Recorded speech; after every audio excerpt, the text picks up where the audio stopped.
What is going on, friends? I hope you're having a wonderful, wonderful weekend whenever and wherever you're watching this. I decided after watching a video this week that I needed to try out a new recipe. So, special shout out to my friend McKenna Gott. She is a great vlogger that I met at Vlogger Fair in Seattle. She and her husband have their own channels, each of them. And then they also have a family channel, which is really good too. It's called God Love.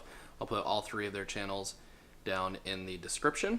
However, McKenna this week made a recipe that is something that she and Kyle like to eat a lot.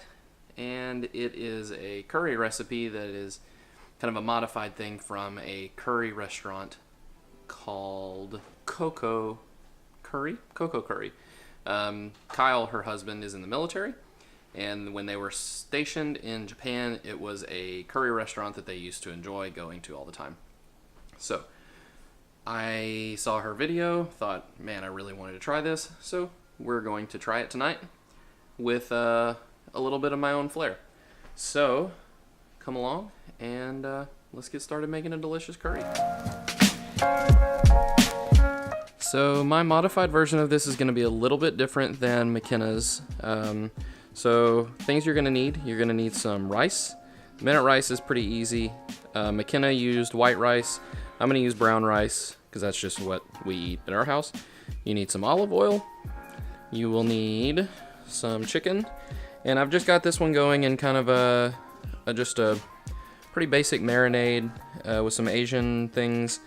Got some light soy, some black pepper, just a little bit of fish sauce, some red pepper flakes, and then I kind of scored the outside of the chicken. So McKenna's recipe, she likes to panko bread hers and fry it, but since I'm doing this my way, I decided to do it a little bit differently.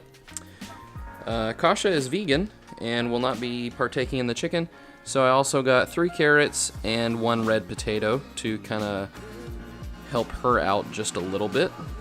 Then you're also going to need this brand, the Golden Curry brand. It's a curry paste. I got the medium hot. That was the hottest that my local grocery store had.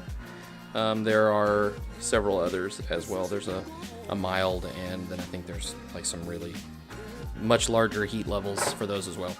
And then also some naan bread to have on the side. So we've got the carrots and potatoes chopped up there. Chicken, you remember, he's still chilling out over here. Did a nice rough chop on those red onions. Add a little bit of salt. And a little bit of pepper. Already got the olive oil in, and we are going to sweat these little guys for a little while. Not too high, we don't want them to burn. We just want them to get down nice and translucent. Yeah, chances are if you're watching this, you probably know how to cook an onion. So let's get those cooked down, and then we'll continue. While that is almost done, get those veggies going. We're going to not quite, we're not gonna get them to the point where you can like mash them. We want them to still be a little bit crispy, have a little bit of texture to them. So just want to make sure they're just a little bit soft. Also, I'm going to go ahead and get the chicken into that pan and get that cooked up. One thing I didn't mention at the beginning of the video is you also, for my recipe, want to add 1 can of light coconut milk.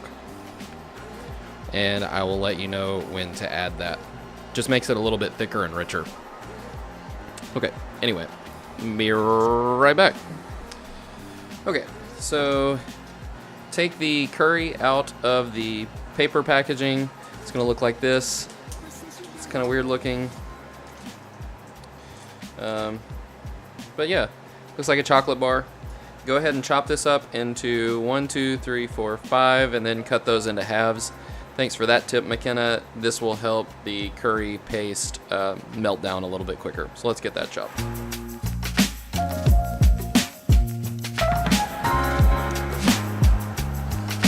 Set this aside and a quick stir.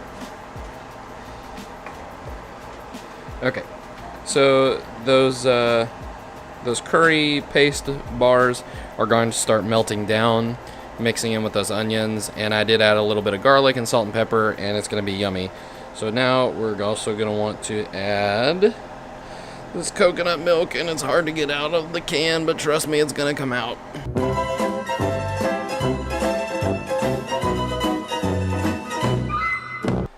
Okay, so update. You're going to want to get that rice going, and that just depends on how many people you've got, how many people you're trying to feed.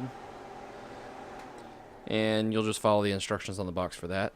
You want to keep the curry moving so that you don't see any large brown chunks of the curry paste anymore. This is getting to be a really nice golden color, which is probably ruined by the light on my stove. But trust me, it looks and smells amazing. Keep that moving and don't let it burn. Then the vegetables are almost done, so I'm going to drain those. I don't want them to be too mushy. And then last but not least, I'm going to get that chicken going. So I'm going to get this all finished up, and I will plate it up and show it to you in just a minute. Kasha wanted to do hers in a bowl, so we've got her rice and veggies bowled up there. The curry is done, and we're just going to spoon that over the top. You're probably an adult. I probably don't need to tell you how to spoon curry into a bowl. And then we got mine. The chicken turned out nice and dark, good color. So again, you're an adult. I don't have to tell you how to put curry onto a plate.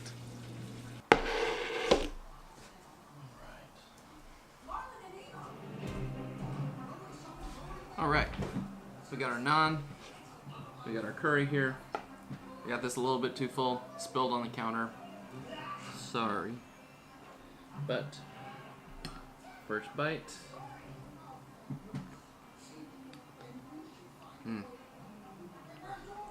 So nice.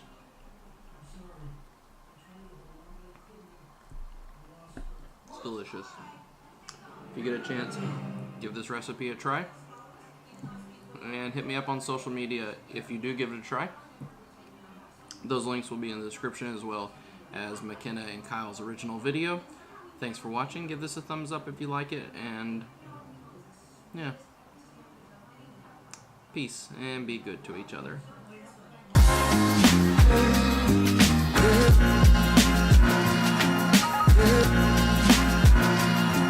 Good.